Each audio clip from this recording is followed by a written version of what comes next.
Meus irmãos, antes da reflexão dessa manhã, eu quero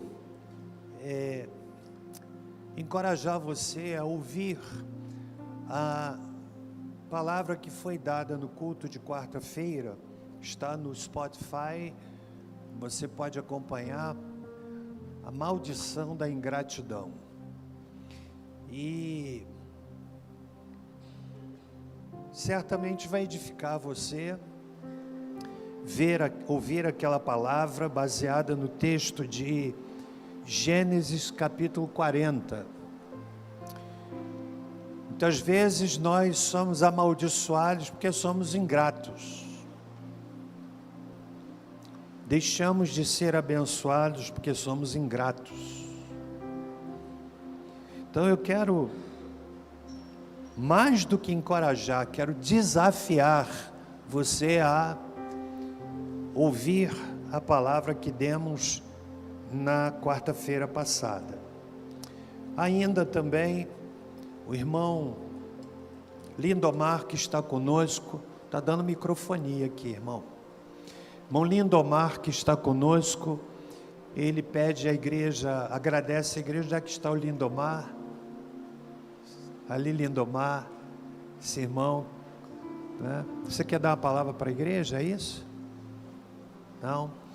Então nós queremos orar pela vida do Lindomar, a Rosimara. Vocês sabem que nessa semana ele sepultou o filho que foi assassinado, e que Deus continue te confortando, viu? Confortando. Vamos orar por ele. Senhor, nós queremos nesse momento agradecer ao Senhor pela oportunidade de estarmos aqui cultuando o Teu nome, e oro para que o Senhor continue confortando o coração do Teu servo, que nesta semana viveu um golpe brutal na sua vida, na sua família, e oramos para que o Senhor continue ministrando ao coração dele e de toda a família. E agora que o Senhor possa usar o teu servo na reflexão, no estudo que estamos fazendo com a nossa comunidade.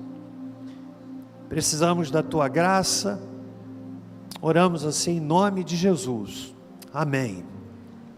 Foram citados aqui os aniversariantes, mas parece que a irmã Tainara também está aniversariando. É isso mesmo, Tiago? No dia de hoje, né?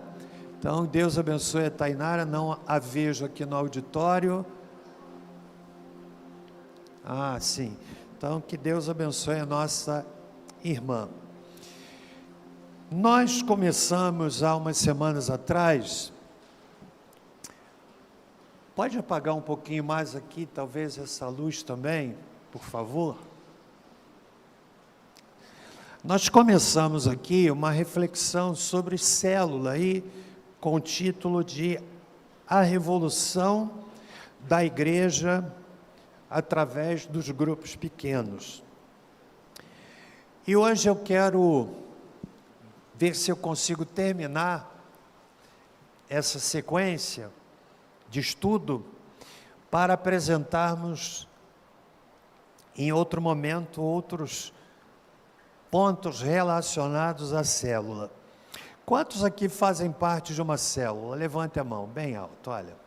Vários. Tem sido bênção para você, irmão? Sim ou não? Sim ou não?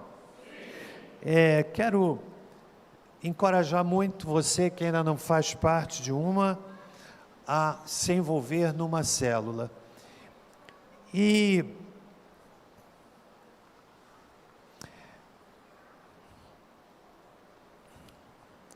nós estamos analisando aqui, abordando o assunto, inspirados num livro intitulado Edificando uma Igreja de Grupos Pequenos, que é um livro que trata de uma realidade de uma igreja americana. E eu disse para os irmãos que no prefácio desse livro, o pastor Ari Veloso, saudosa memória, foi pastor e fundador da Igreja Batista no bairro do Morumbi, em São Paulo. E ele coloca lá na introdução do livro, que ele leu esse livro na sua edição na língua inglesa, e ele relata ali que aquela igreja, Willow Creek Church, lá em Chicago, nos Estados Unidos, fez uma declaração, que é uma declaração necessária para toda a igreja e para todas as igrejas, que se tornaria uma igreja onde nenhuma pessoa ficaria isolada. Ficar isolado na igreja independe do tamanho da igreja. Nós podemos ter uma igreja pequena e as pessoas se sentirem isoladas. Nós podemos ter uma igreja grande e as pessoas se sentirem acolhidas. E obviamente que isso depende da forma como a igreja deseja ser igreja. E ele reuniu na sua igreja 133 livros, 133 líderes e fez a seguinte, duas perguntas. O que teremos sem grupos pequenos e o que ganharemos com grupos pequenos? Hoje a igreja do Morumbi é uma potência, uma igreja grande, uma igreja atuante. E ele então reuniu esses líderes e fez estas duas perguntas. E ele chegou a algumas conclusões. Primeiro, teremos pessoas que não são pastoreadas. Pastoreadas aqui no sentido de serem cuidadas. Pastoreio é cuidado. Pastoreio no que respeita a doutrinamento é a função do púlpito, é a função dos pastores. Mas o pastoreio no sentido do cuidado é desafio para todos nós. Quando eu olho a nossa igreja, que cresce, domingo que vem, se você estiver aqui, você vai ver como Deus tem abençoado a igreja, através do crescimento, pessoas que vão sendo salvas.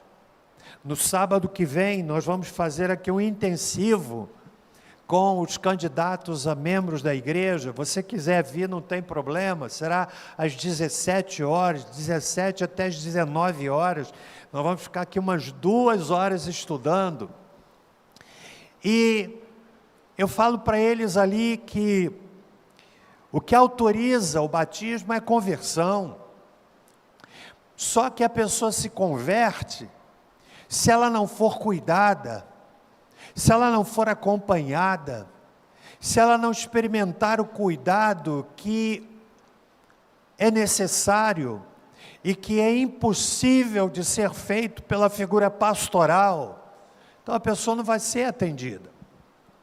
Hoje, na nossa igreja grande, é óbvio que não há pastor suficiente para dar atendimento a todo mundo, para cuidar de todo mundo. Então, se a igreja não se abrir para o grupo pequeno, nós vamos ter pessoas que não serão pastoreadas. Nós teremos pessoas que não receberão o ensino devido. Não apenas o ensino que é promovido pela escola bíblica dominical, mas o ensino de ajudar a pessoa a colocar os princípios bíblicos em prática nas suas vidas. E por fim, as pessoas continuarão com a vida medíocre. Se quisermos ser honestos, fato é que uma boa parte, se não a maioria dos crentes, vive uma vida cristã medíocre, que não influencia, que é influenciada pelo mundo, de crentes que têm um pé na igreja e outro no mundo, que vivem uma realidade que não impressiona, que não gera impacto no seu tempo. Por isso, irmãos, nós queremos então trabalhar a igreja doméstica. É aqui o princípio básico. No templo, as pessoas vão aonde a igreja está. Quando você sai de casa, você vem à igreja. Na célula, a igreja vai onde as pessoas estão. Por muitos anos, por séculos, a igreja ficou apenas nessa perspectiva de vir ao templo, de se reunir no templo, aquilo que alguns chamam de a igreja no atacado. A pessoa vem para a igreja. E ao longo dos séculos, esse braço da igreja indo onde as pessoas estão, se perdeu, que é a igreja doméstica, que é a igreja na casa. E é sobre isso que a gente quer então falar um pouco aqui nessa manhã. E eu quero começar lendo o texto que está em Atos capítulo 20. O apóstolo Paulo está se despedindo da igreja de Éfeso, e ele reúne a liderança da igreja de Éfeso, e diz assim: de Mileto, Paulo pediu para que fossem chamados os presbíteros da igreja de Éfeso.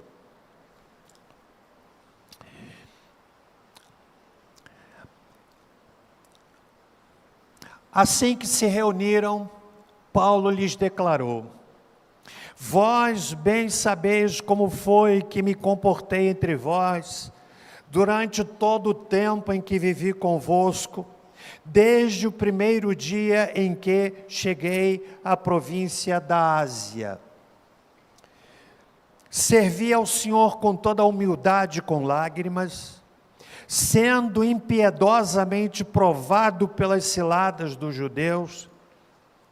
Sabeis igualmente que jamais deixei de vos pregar nada que fosse proveitoso, mas vos ensinei tudo. Eu quero lhe chamar a atenção para esse destaque que eu coloco no texto, quando Paulo diz: em público e de casa em casa. A igreja do Novo Testamento, ela se tornou uma igreja no primeiro momento, que se reunia no templo, na sinagoga. Depois veio a perseguição, e essa possibilidade de reunião na sinagoga foi se extinguindo, e a partir de Atos capítulo 8, a gente encontra a igreja sendo perseguida, sendo maltratada, se reunindo nas casas, e foi o período em que a igreja experimentou o seu maior crescimento.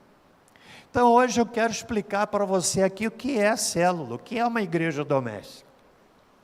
E nós vamos à definição. O que é uma célula?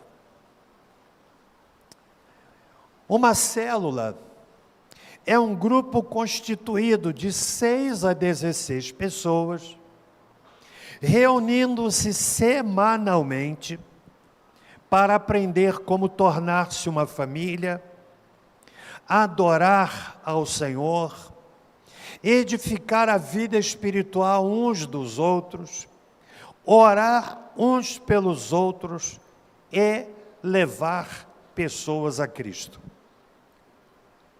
Uma célula, ou um grupo pequeno, é um grupo constituído de 6 a 16 pessoas. Às vezes a pessoa tem uma célula com 7 pessoas e olha lá nas fotos que são publicadas no grupo de células e vê células com 30, 40 pessoas e ela fica tão desanimada. Mas eu quero que você entenda que uma célula grande demais, ela perde a qualidade de célula, porque não há intimidade. Um não conhece o outro, a pessoa não tem liberdade para falar. Então eu quero que você seja confortado, sabendo que o ideal para uma célula é que ela tenha um grupo de 6 a 16 pessoas. Se a célula se tornar muito grande, ela perde a qualidade de ser célula. E aí vem o desafio para a célula que é grande demais. Qual é o desafio? Qual é o desafio? Multiplicar. Há pessoas que pensam assim: Ah, mas está tão bom. Multiplicar para quê, pastor? Multiplicar para quê? Ah, eu quero ficar aqui na casa do irmão fulano de tal. A gente já se conhece tanto. Se a célula tiver essa visão, ela vai perdendo a qualidade, a característica de ser célula. Sabe por quê? Porque na definição que a gente está colocando aqui, baseada no livro Treinamento de Líder de Célula, a célula tem algumas finalidades. Não é uma reunião para falar de política, não é uma reunião para falar de religião. Há pessoas que não entendem a função da célula, por isso eu venho ao púlpito para orientar, e lá na célula a pessoa mete o malho na religião do outro, mete o malho na igreja católica, mete o malho no espírita. Aí você faz um esforço tremendo para levar um colega de trabalho que é espírita, que é católico, para ir à célula. Aí chega lá e encontra aquele irmão que não compreendeu a importância da célula. O que acontece com essa pessoa que vai à célula, atraída pelo convite de um amigo, para ouvir a palavra de Deus, e chega lá e encontra alguém falando mal da sua religião? O que a pessoa faz? Ela só não volta, como ela fica? Com muita raiva, sim ou não?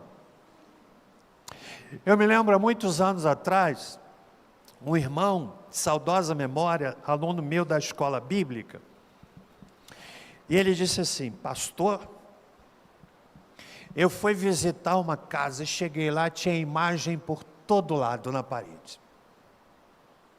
E eu cheguei dizendo assim, porque isso é do diabo, e não sei mais o que, E eu fiquei ouvindo e perguntei assim: e o que é que eles fizeram, pastor?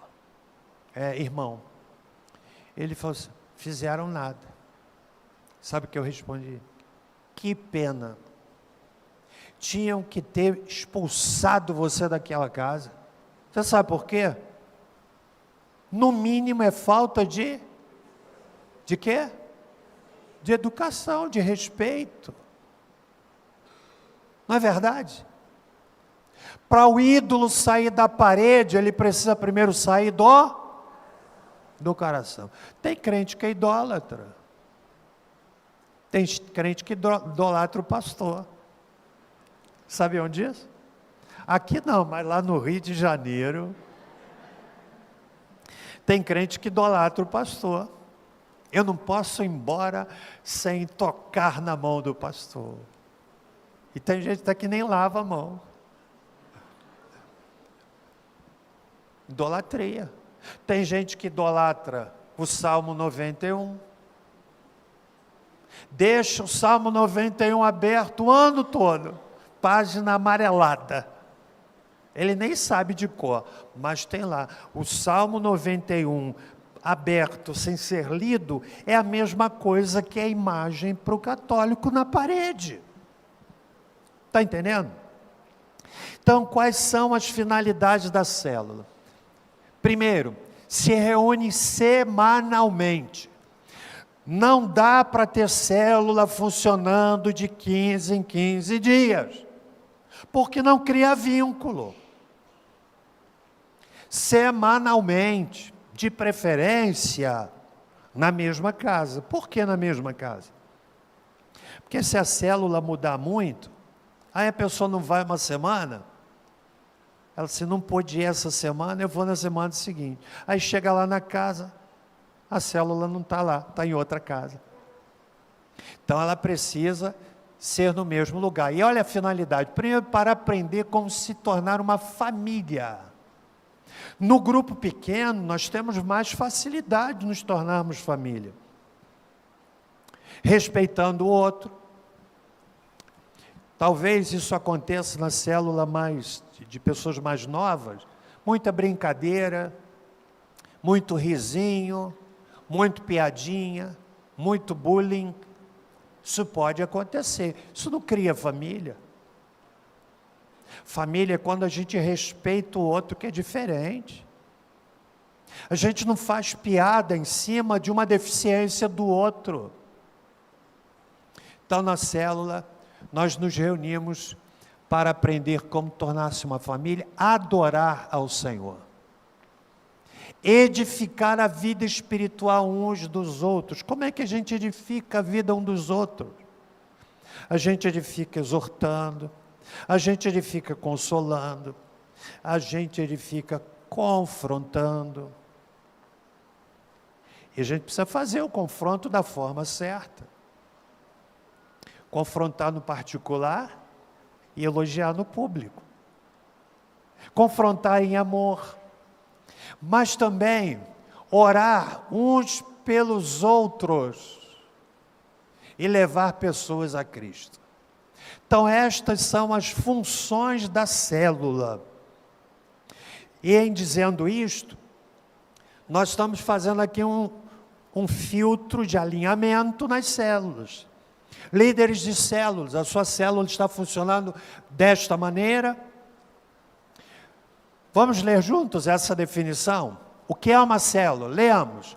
Uma célula, bem firme, reunindo-se semanalmente para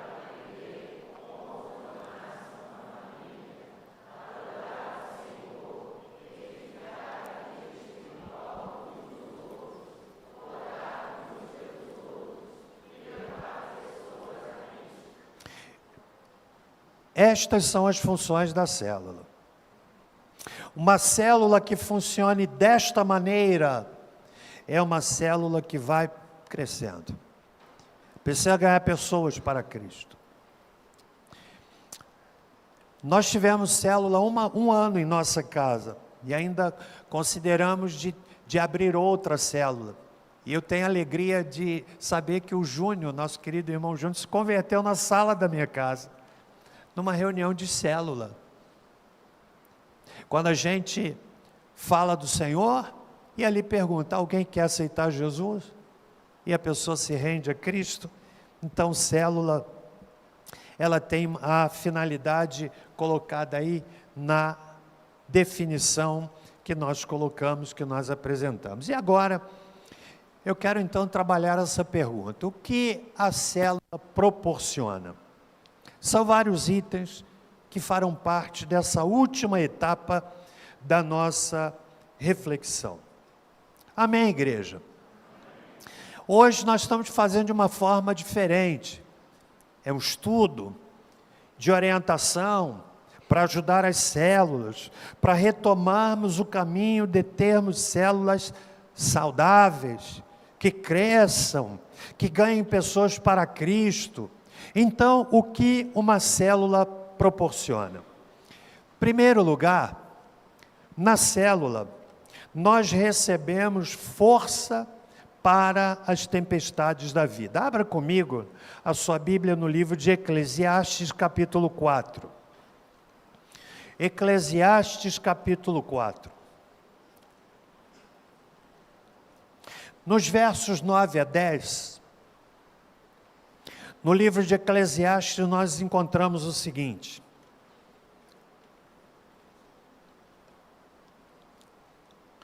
melhor é serem dois do que um, porque tem melhor paga do seu trabalho. Se um cair, o outro levanta o seu companheiro, mas ai do que estiver só, pois caindo, não haverá quem o levante. Todos nós enfrentamos tempestades. Nenhum de nós está livre de viver uma tempestade como o irmão Lindomar viveu, como outros vivem. Agora, a célula, ela deve oferecer força, apoio, cuidado, carinho para aquele que está enfrentando tempestade. No livro citado, o autor coloca uma experiência pessoal. Eu fiz referência a ela no domingo passado. Eu vou relembrar aqui os irmãos. Ele conta que estava viajando à noite, férias, dirigindo o seu carro, puxando um trailer. E durante a noite, uma mulher vestida de preto, aparentando estar embriagada, apareceu na frente do carro. Não deu tempo de frear, ele atropelou aquela mulher. Felizmente ela não faleceu, e depois soube-se que ela estava tentando se matar. Isso é uma tragédia. É uma tragédia. E o que é que ele fez? Ele ligou para sua célula. E bastou ligar para uma pessoa da célula, para que depois ele recebesse uma enxurrada de mensagens de encorajamento e de pessoas que diziam: estamos orando por você. Meus irmãos, isso não faz bem para a pessoa. Sabemos que há um grupo expressivo de pessoas que está se solidarizando com a nossa dor, intercedendo por nós. Então a célula propicia, dá essa oportunidade. Talvez você aqui já tenha vivenciado isso. Passou por um problema, ou alguém na sua célula passou por um problema, aí você ligou para o seu líder de célula, e ele acionou todo o grupo para orar por você. Agora pensa bem. Uma das queixas de muitos crentes é exatamente de que passam por problemas e ninguém os socorreu.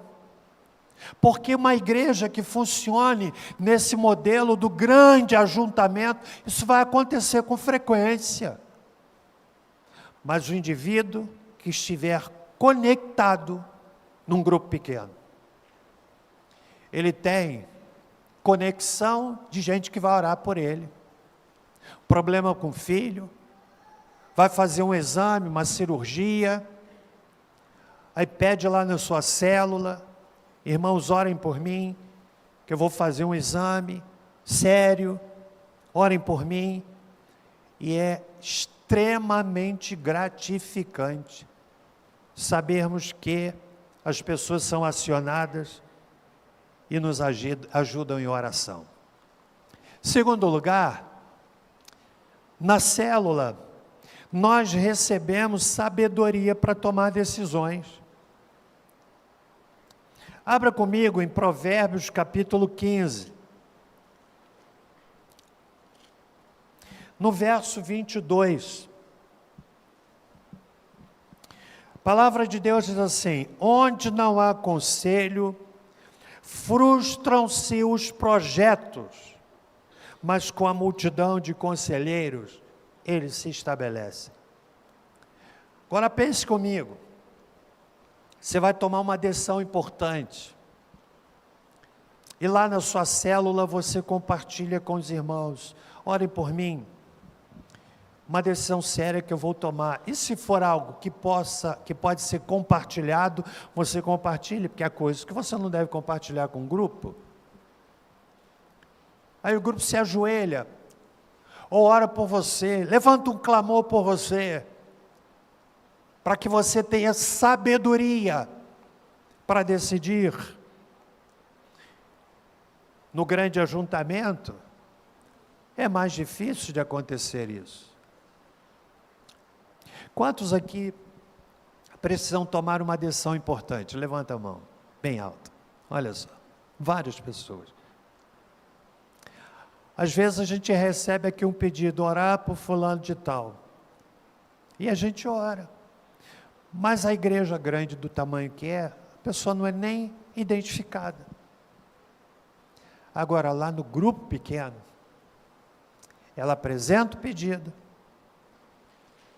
a decisão precisa ser tomada, e ela tem um grupo que vai interceder por ela. Na célula, experimentamos prestação de contas uns para os outros, que é vital para o crescimento espiritual. Abra comigo em Tiago, capítulo 1. Tiago, capítulo 1. Na célula experimentamos prestação de contas uns para os outros, que é vital para o crescimento espiritual. Olha o que Tiago diz: se alguém é ouvinte da palavra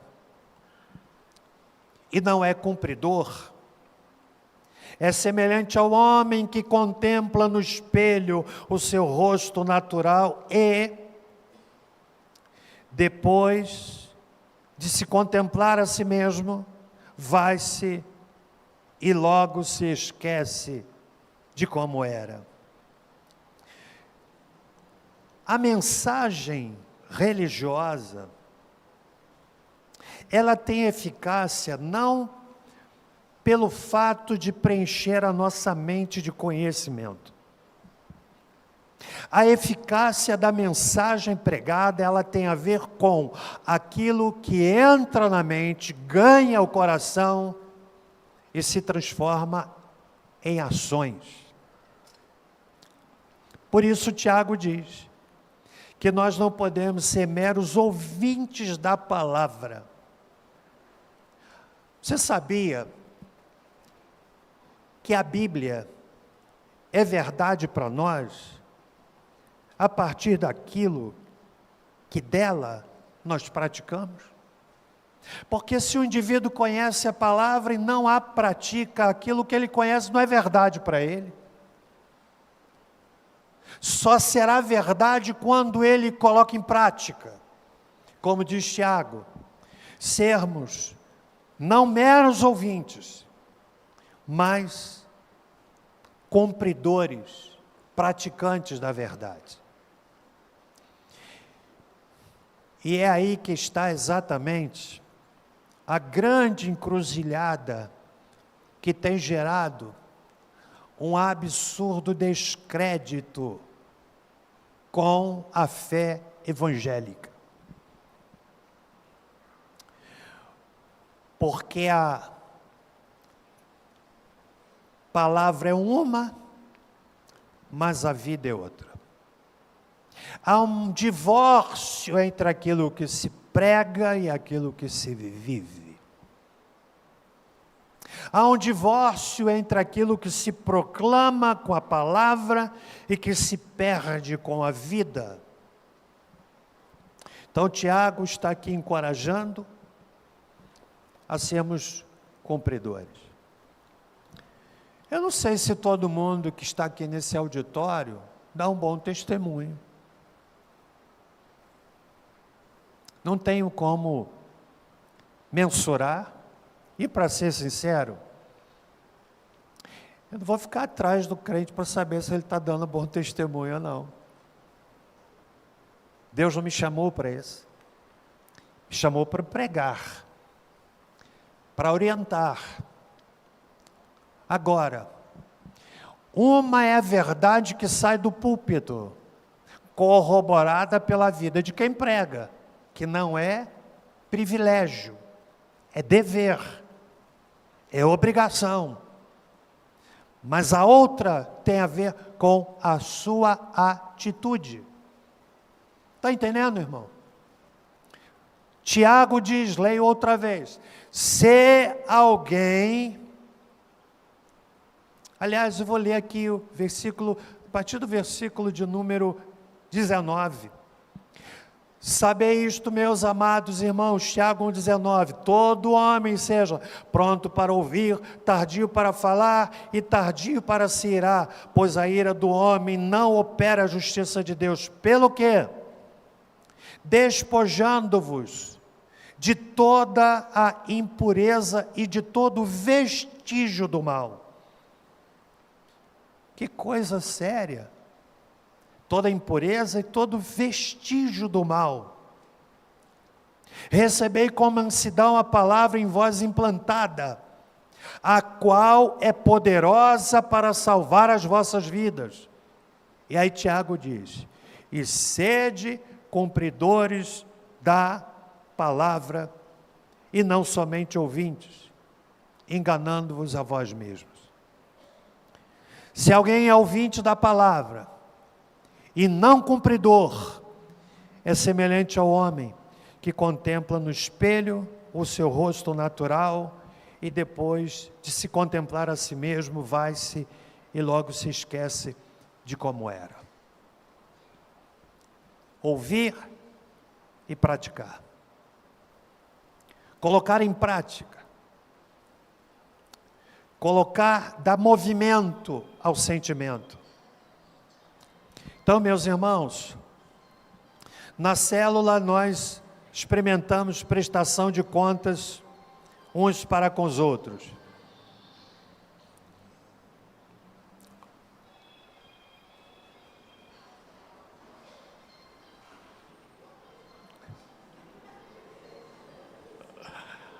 Deus te abençoe. Essa é uma daquelas horas que a pessoa tenta desligar, não consegue. Já aconteceu com você? Aí você dá vontade de jogar o telefone na parede, né?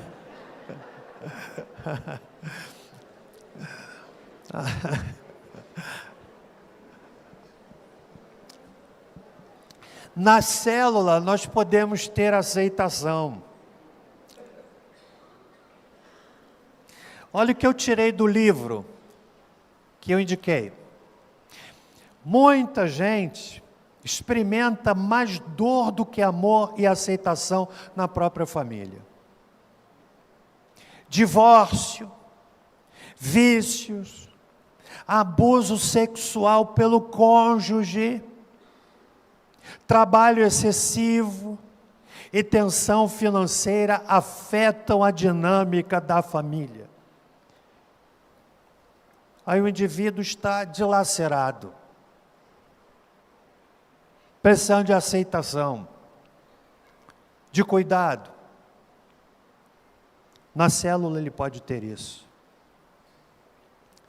Na célula é mais fácil o atendimento às diversas necessidades espirituais e materiais dos seus membros. Venha comigo em Atos capítulo 6. Atos capítulo 6. Verso 1 e seguintes. Naqueles dias, crescendo o número dos discípulos, houve murmuração dos gregos contra os hebreus, porque as suas viúvas eram desprezadas na distribuição diária de alimento. Deixe-me fazer uma pausa aqui para lhes dizer o seguinte. Neste momento, a igreja contava mais de 5.000 pessoas só de homens, conforme está em Atos capítulo 4, verso 4. Se contarmos crianças e mulheres, nós podemos ampliar este universo para algo em torno de 10.000 pessoas. Por isso o texto diz, crescendo o número dos discípulos, aí começou a haver murmuração dos gregos contra os hebreus, ou seja, dos cristãos de fala grega contra os cristãos de fala hebraica, porque as viúvas eram desprezadas na distribuição diária. Então os 12, convocando os discípulos, disseram, não é razoável que nós deixemos a palavra de Deus e servamos as mesas. Qual é a ideia que a gente tem? É que nesse momento, era o corpo apostólico que cuidava disso. Da necessidade das viúvas, dos pobres. E o grupo de apóstolos entendeu, alto lá, não é razoável que nós deixemos a palavra de Deus e servamos as mesas, ou seja, a maneira como a igreja estava funcionando fazia com que os apóstolos invertessem prioridades, cuidando nas mesas das viúvas, dos pobres. E então, verso 3, disseram eles, escolhei, irmãos, dentre vós, 7 homens de boa reputação, cheios do Espírito Santo e de sabedoria, aos quais constituamos sobre este importante negócio. Mas nós perseveraremos na oração e no ministério da palavra. Qual é a prioridade do ministério pastoral? Qual é? Qual é? Oração e palavra. Agora pense comigo. Uma igreja que contava mais de 5.000 pessoas, como é que esta igreja poderia ser atendida? Só tem uma resposta: através da igreja na casa. Porque lá na casa, na igreja doméstica, as necessidades espirituais e materiais dos seus membros podem ser atendidas. É quando o irmão lá no grupo pequeno, na célula, diz assim: meus irmãos, orem por mim, estou desempregado. Aí a célula sensível vai ajudar aquele irmão. A pessoa está passando por uma dificuldade tremenda, às vezes com um filho doente. O Ministério de Ação Social ajuda de uma forma extraordinária, mas às vezes não chega para a gente aqui do Ministério de Ação Social. Mas lá na célula é mais fácil de a pessoa ser atendida. Estão comigo até aqui? Quantos estão entendendo? Avançando um pouco mais, na célula, gera oportunidade para cada pessoa participar significativamente na vida da igreja. Isso significa dizer que esse raciocínio de que eu vou para uma igreja pequena porque lá eu posso servir é um raciocínio equivocado. Você pode ser tremendamente usado porque a célula oferece essa oportunidade. Então, é uma bênção. Outra coisa importante, a célula alcança pessoas que nunca iriam numa igreja de crente. Há muitas pessoas que têm preconceito de crente, que têm dificuldade de ir numa igreja de crente. Eu já falei sobre isso aqui. Porque a imagem do crente é a imagem passada pelo crente da televisão. E a imagem que se tem do crente é de que o crente é um camarada que não pensa.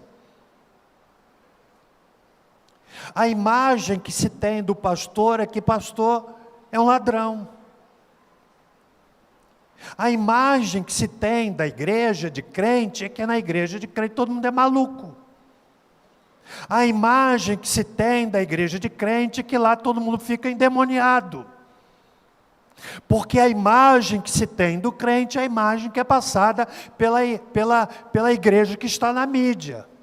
Aí a pessoa tem preconceito. Quem aqui já teve preconceito de crente? Levanta bem alto a sua mão. Eu tinha.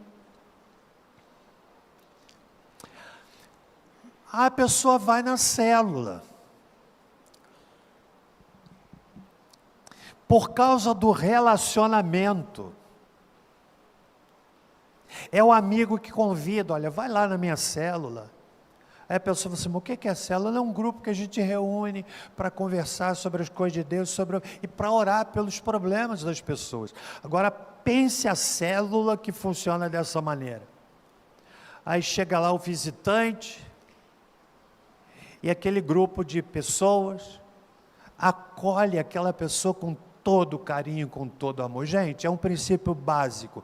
Todo mundo volta para um lugar onde foi bem atendido. Sim ou não? Você vai num lugar que você é mal atendido, você volta? Você vai a um restaurante que você não foi bem atendido, você volta? Eu já fui a restaurante que eu esperei mais de 1 hora, não volto mais. Agora você vai num lugar onde você é acolhido com tanto carinho, vai desconstruindo preconceito. Há pessoas que têm preconceito de crente porque há crentes que são realmente doidos. Sim ou não? Tem gente que vê diabo em tudo. Às vezes eu vejo alguns vídeos, vejo pouco, por sinal.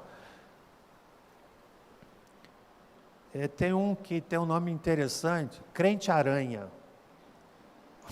Pelo nome. Aí eu vejo lá do Crente Aranha, Miseriqueima. Que são filmagens de algumas coisas que acontecem em igrejas. Aí eu fico pensando, meu Deus, isso é coisa de maluco. Camarada roda. Tem um que tenta subir numa pilastra. Crente aranha.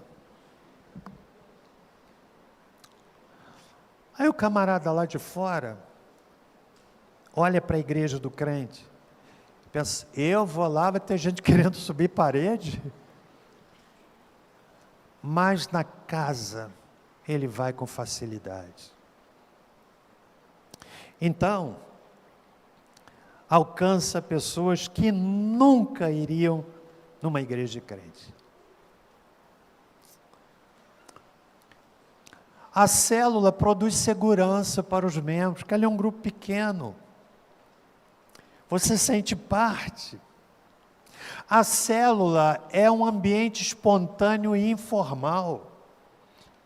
A pessoa pode ir à célula de chinelo, de dedo, sim ou não? Sim ou não? Pode ir de bermuda? Pode ir com uma camisa surrada? Sim ou não? Pode ir sem tomar banho?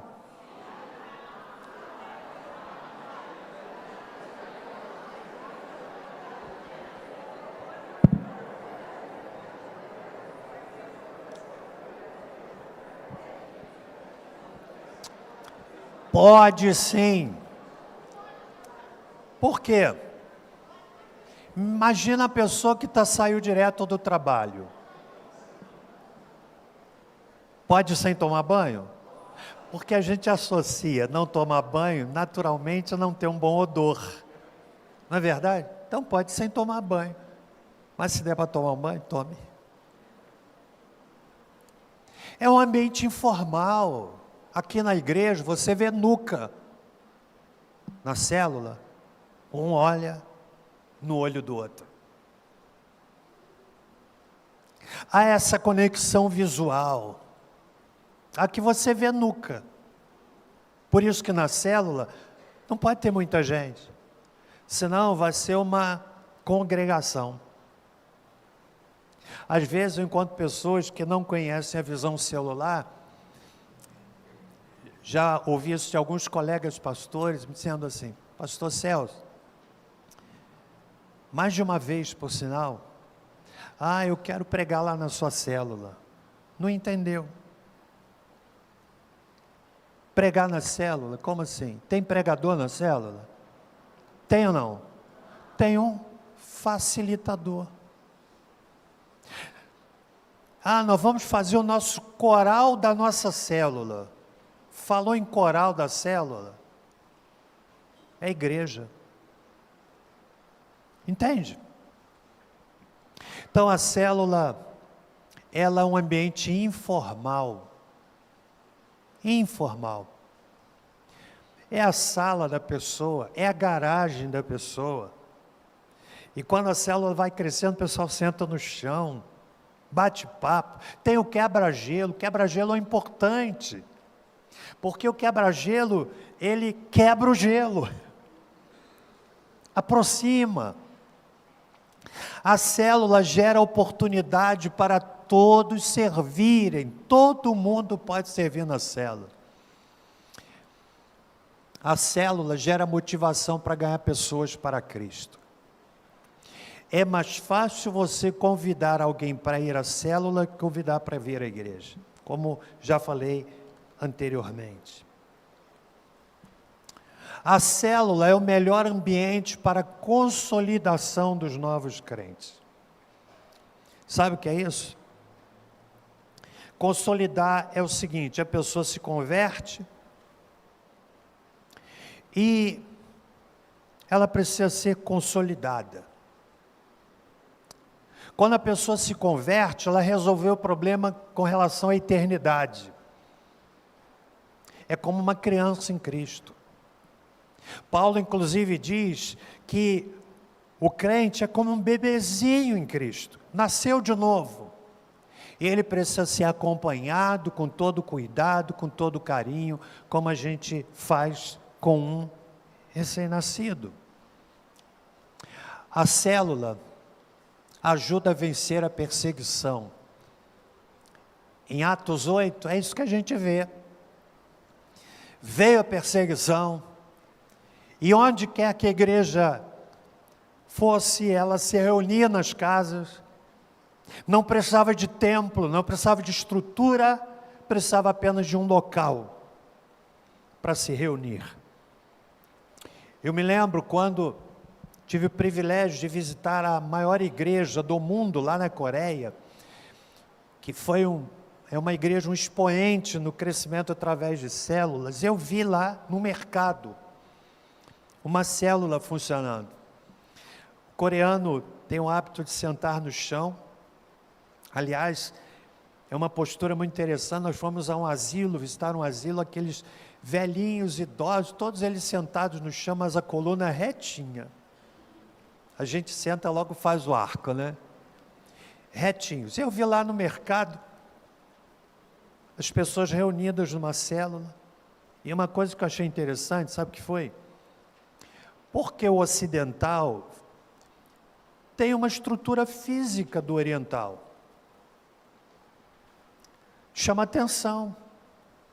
Você não vê na Coreia um camarada alto, negro, bonito como eu. Chama atenção. Não devia. Mas é verdade. Então, nós chegamos lá, as pessoas reunidas, e ninguém parou para ocidental. Nada disso. Todo mundo acompanhando ali a líder de célula. Eu achei algo fantástico. A igreja cresce, vence a perseguição através do grupo pequeno. Caminhando já para o fim, irmãos. A célula coloca o ministério na mão do povo. Quantas pessoas que não teriam oportunidade no modelo convencional de igreja, mas têm lá na igreja doméstica. Melhor lugar para formar líderes, a pessoa cresce com a mão na massa, fazendo. E tem aqui uma coisa muito importante, olha, a igreja, a célula fecha a porta de trás da igreja. Você sabe o que é essa expressão, fechar a porta de trás? Normalmente a gente recebe muitas pessoas, mas a gente acaba tendo que desligar muitas pessoas.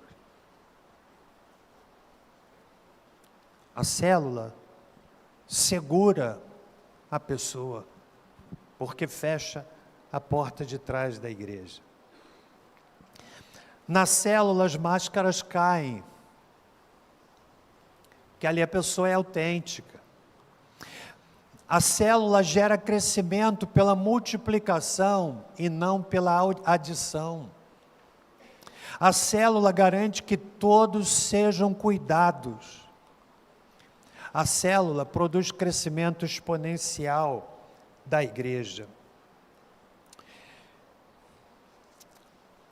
Todos podem ser grandemente usados por Deus para ganhar almas, ganhar pessoas e cuidar bem delas. E por fim, promove o encorajamento mútuo. Deu para entender, gente? Qual é o tamanho ideal de uma célula? E quando ela cresce muito, o que ela precisa fazer? Célula é bênção na vida da pessoa? Sim ou não? Quantos aqui foram ganhos para o Evangelho através de uma célula? Começaram pela célula. Levantem, olha. Várias pessoas. Então nós queremos ganhar muitos através das células. Amém? Vamos ficar em pé?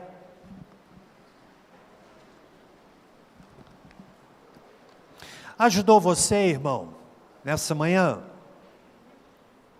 Eu quero convidar todos os líderes de células a virem aqui à frente, bem como aqueles que recebem células nas suas casas. Venham todos.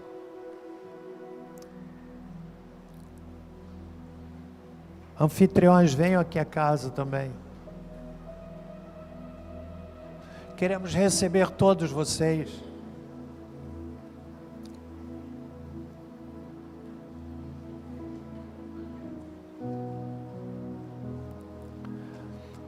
Cheguem mais aqui, a gente quer orar por vocês.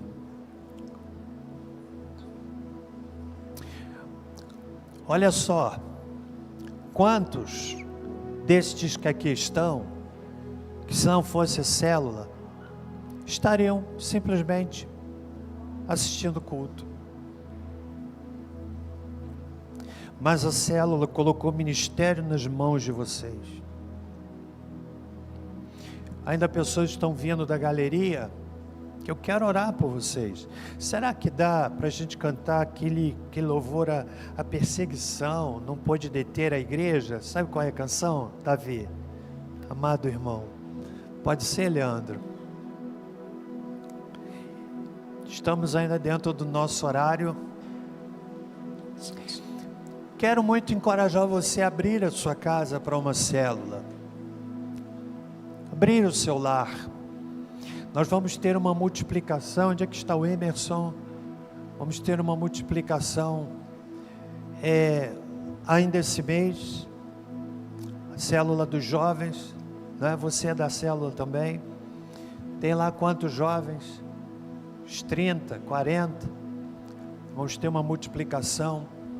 Abra sua casa para um grupo pequeno, uma reunião doméstica.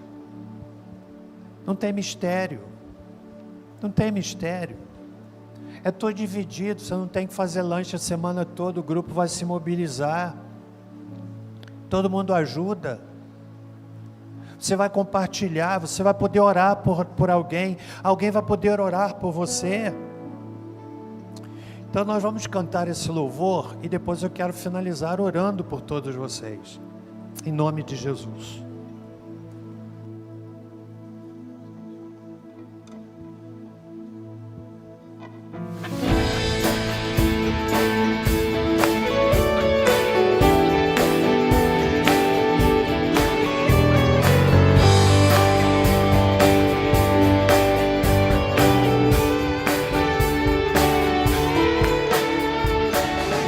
Pressionados, mas não desanimados, perplexos, mas não desesperados,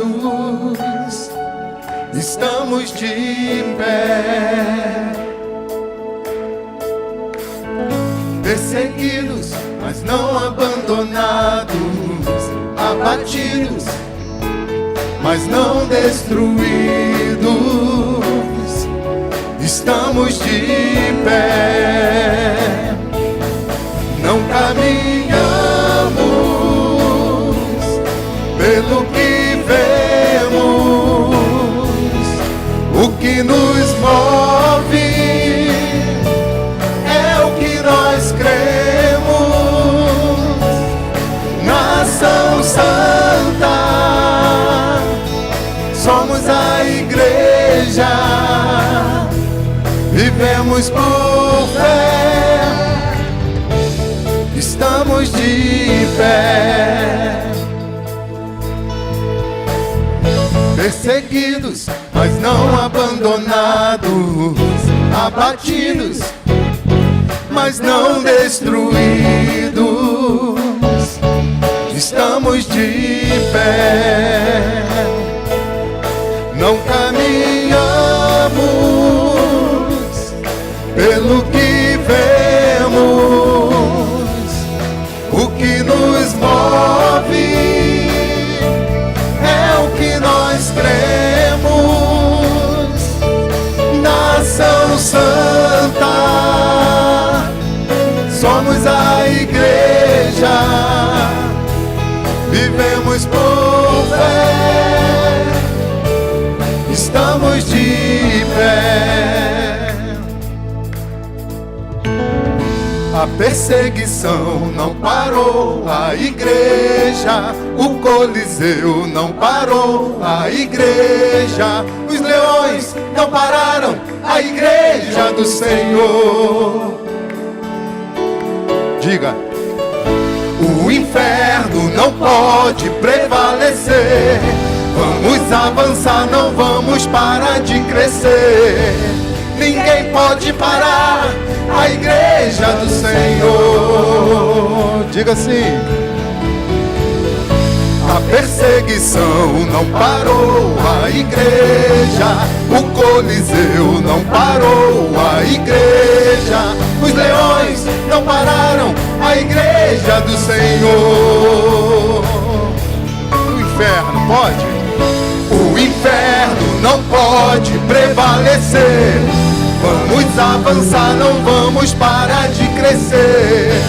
Ninguém pode parar a igreja do Senhor.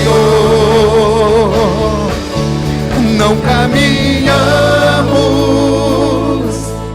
pelo que vemos, o que nos move é o que nós cremos. Nação Santa, somos a igreja,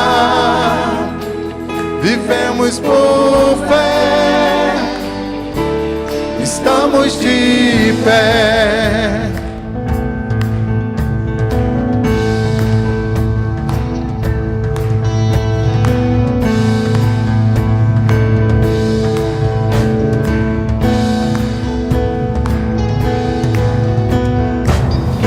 A perseguição não parou a igreja. Vamos cantar, meu filho. Não parou a igreja, os leões não pararam a igreja do Senhor. O inferno não pode prevalecer. Vamos avançar, não vamos parar de crescer. Ninguém pode parar a igreja do Senhor. A perseguição. A perseguição não parou a igreja, o Coliseu não parou a igreja, os leões não pararam a igreja do Senhor. O inferno não pode prevalecer. Vamos avançar, não vamos parar de crescer. Ninguém pode parar a igreja do Senhor. Aleluia. Não caminhamos A igreja. pelo que vemos, o que nos move é o que nós temos. Ah, vamos lá. Nação Santa,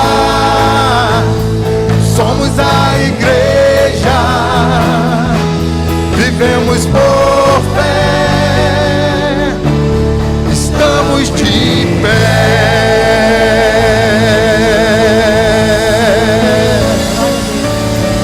Aleluia.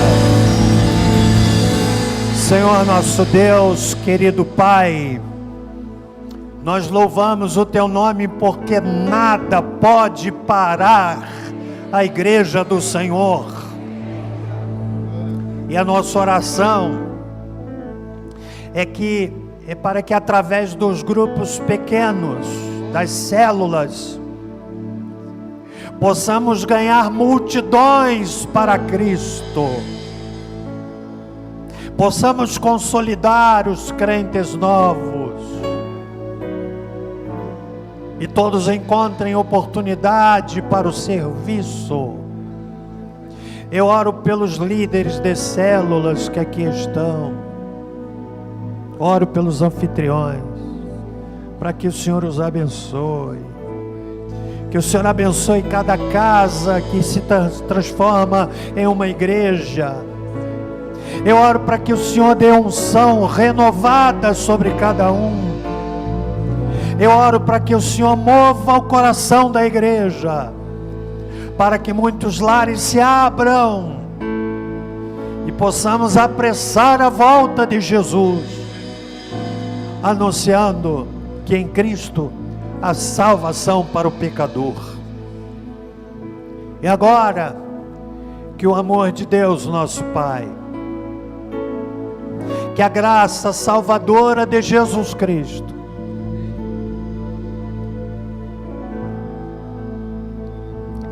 que a consolação do Espírito Santo